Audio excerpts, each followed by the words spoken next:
गणगौर की कहानी। एक बार महादेव शिव जी और पार्वती जी दोनों सैर करने निकले। साथ में उन्होंने अपनी सवारी नंदी को भी ले लिया। पहले गांव में पहुंचने पर वहां की चार स्त्रियां कहने लगी, देखो जी, इस नंदी को दिखावे के लिए साथ रखा है क्या? दोनों तो पैदल चल रहे हैं।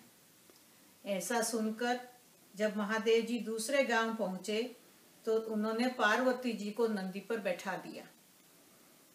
तब वहां की स्त्रियां कहने लगी कि देखो, पत्नी तो जवान है, वो नंदी पर बैठ गई है और ये बेचारा बूढ़ा पैदल चल रहा है। ऐसा सुनकर जब तीसरे गांव पहुंचे तो महादेव जी नंदी पर बैठ गए और पार्वती जी पैदल चलने लगी। तो वहां की स्त्रियां बोली, आप तो नंदी पर बैठा है और इस बेचारी को पैदल चला रहा है।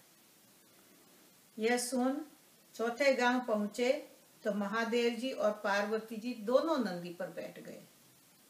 तो वहां की स्त्रियां बोली कि देखो, दोनों नंदी पर बैठ गए हैं, जैसे नंदी की कोई जान ही ना हो।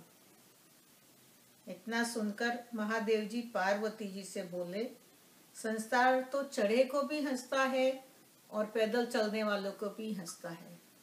इसलिए लोगों की कही बात पर ध्यान न दो और वही करो जो सही लगता है। जिस तरह महादेव जी ने पार्वती जी को सैर कराई, वैसे कहते सुनते सबको सैर कराना। जय गणगौर माँ।